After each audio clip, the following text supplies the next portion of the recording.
perkenalkan, nama saya Titut Edi Purwanto. Ini bertempat tinggal di Desa Pangobatan, Kecamatan Karanglewas, Kabupaten Banyumas. Profesi saya sebagai petani. Ini sebagai petani dan sebagai pelaku atau penggiat berkesenian tradisional, terutama mengangkat seni petani yaitu cowongan. Cowongan adalah seni karya petani.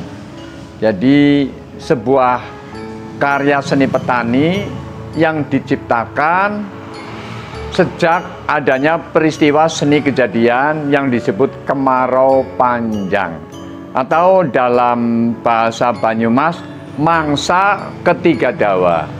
Nah, ini sebuah upacara ritual permohonan memohon hujan. Sebenarnya begini, waktu itu tertarik mengangkat seni petani yang disebut cowongan ini karena satu, ketertarikan itu pada nilai doa atau tembang di dalam mantra cowongan, yaitu betapa indahnya nilai sastra itu yang menjadikan Pak itu tertarik untuk mengangkat karya seni petani diangkat sebagai seni pertunjukan dan diangkat kembali sebagai ilmu buat anak cucu bahwa petani juga seniman, petani ternyata juga sastrawan. Kenapa? Karena petani adalah orang yang cerdas membaca peristiwa seni kejadian karena bercengkrama dengan indahnya alam. Itu akhirnya saya angkat karena ada nilai di dalam tembang dan sastranya. Tembang dan sastra mantra cowongan adalah tembang tentang nilai kasih sayang antar sesama manusia dan manusia, manusia dan alam, dan manusia dengan Tuhan. Filosofi dari cowongan itu salah satunya adalah ini harus berisi, karena cowongan itu adalah barang. Kenapa dinamakan cowongan? Itu batok yang dicowang-coweng, jadi dinamakan cowongan. Yang mestinya tempurung kelapa itu isi, karena kemarau panjang, jadi cowongannya batoknya kosong, lalu untuk ritual. Jadi filosofinya adalah cowongan ya sebuah nilai kasih, menghadirkan sebuah nilai kasih sayang. Jadi satu-satunya kesenian yang menggunakan batok tempurung kelapa ya cowongan, karena buah yang paling banyak mengandung air itu buah kelapa. Di saat kemarau panjang, buah kelapa sudah tidak berbuah kembali, tidak ada isinya. Jadi ini digunakan sebagai peristiwa sebuah karya besar dari cowongan. Jadi setelah Mbah Titut itu menafsiri cowongan, ternyata harus ada tindakan yang aku lakukan, menafsirkan bagaimana cowongan itu bisa diterima di masyarakat sebagai ilmu pengetahuan tentang kecintaan terhadap dunia pertanian. Akhirnya Mbah Titut dengan tindakan yang saya lakukan menggunakan acara ini sebagai seni pertunjukan. Maka saya gambarkan dari tafsiran-tafsiran yang ada di mantra cowongan, ada penggambaran makhluk-makhluk goib, artinya kasat mata, digambarkan sebagai tarian setan atau tarian jin atau tarian dewa dewi yang saya angkat sebagai sebuah pertunjukan pengiring, di mana ada doa yang diharapkan bisa menghantarkan doa kepada sang dewa melalui tembang-tembang. Saya gambarkan ada tarian-tarian makhluk-makhluk gaib itu. Lalu saya membuat sebuah tarian bidadari yang turun dari kayangan, bagian daripada mantra yang Anjelaret pilih saya kunir apu. Itu adalah Anjelaret adalah pelangi. Jadi ternyata pelangi itu juga dianggap ada bidadari mandi di atas sana. Maka Mbah Titut mengadakan tindakan sebuah tari-tarian para bidadari. Ya, nama saya Bapak Hamid, umur 55 tahun. Setahu Bapak itu memang kalau cowongan itu ada sejak dari kecil. Bapak itu udah ada tradisi cowongan ya. Cuma di sebagian besar ada yang menganggap itu sebagian termasuk ritual. Tapi kalau untuk yang sebenarnya sih termasuknya sejenis kebudayaan sih. Cuma sebagian itu masing-masing desa.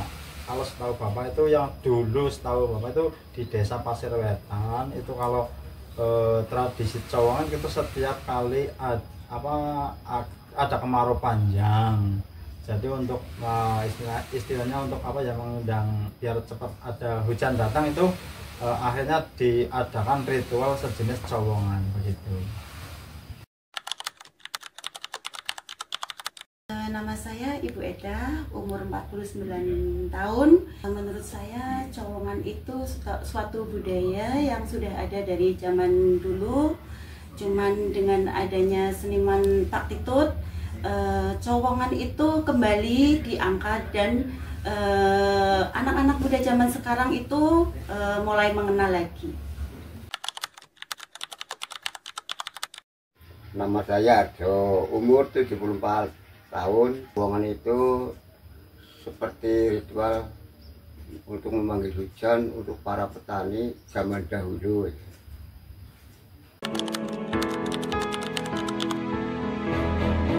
Pendapat saya, yang percaya ya silakan, dan itu baik karena masih menghargai karya-karya leluhur di dalam sebuah nilai sastranya.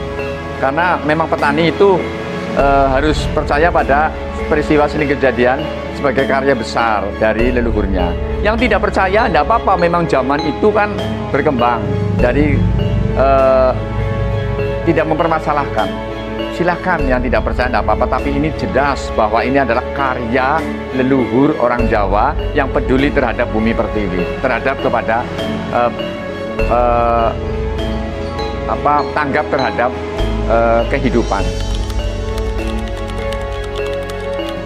Kalau dulu murni acara Cowongan adalah kepentingannya adalah pemanggil hujan, dan itu dipercaya karena saat itu salah satu tokoh yang ada di sekitarnya mesti dipercaya sebagai orang yang terpilih oleh semesta untuk menjadi pemimpin berdoa. Salahkah? Tidak salah, saat itu belum ada petunjuk tentang agama. Nah kalau sekarang yang tidak menggunakan Cowongan tidak apa-apa, tapi tetap Cowongan itu pernah ada dan kita wajib menghargai sebuah karya leluhur. Kalau orang Islam seperti Pak Tito terjadi kemarau panjang, insya Allah menggunakan cara memanggil hujan dengan cara sholat istisqa, kan begitu. Tapi saya orang Jawa, yaitu menghargai leluhurnya yang sangat istimewa. Belum ada aturan khusus dari langit atau dari agama, dia sudah membuat sebuah nilai-nilai luhur dengan cara menyusun kalimat kosakata yang indah sebagai doa. Ini kan luar biasa. Ini sebuah salam kasih jabat erat pada para leluhur. Sebenarnya yang namanya ritual itu tidak menggunakan alat pemusik, hanya lantunan tembang yang mengiringi sebuah doa dan ketulusan hati para pelaku ritual itu. Jadi keikhlasan dan ketulusan hati dengan bahasa yang santun dan lembut memohon pada pemilik sang semesta ini. Nah, kalau yang Mbah Titut lakukan sebagai pertunjukan, maka ada iring-iringan dan ada lagu atau dengan musik. Jadi ini yang membedakan di situ. Jadi ada perbedaan. Kalau dulu tidak pernah ada ritual dengan musik, gendingan dan sebagainya, tidak ada ini ritual Cowongan. Yang ada hanya lantunan sastra yang terbaca dengan penuh keindah dan diyakini bahwa itu sebagai komunikasi yang sangat lembut pada Sang Pencipta. Nah, yang pertunjukan digarap dengan sebuah koreo dan iringan musik. Bedanya di situ. Wahai anak-anakku, tradisi Cowongan adalah tradisi sebuah nilai ikatan kasih sayang. Jadi, mari kita jalin sebuah kasih sayang antar sesama manusia, manusia dan alam, dan manusia dengan Tuhan. Jabat erat semuanya bahwa negeri kita adalah negeri yang kaya raya, berbagai macam budaya, hampir semua sebuah nilai cinta dan kasih sayang. Maka kita wajib menjalin ikatan kasih sayang dalam bingkai Bhinneka Tunggal Ika. Salam budaya.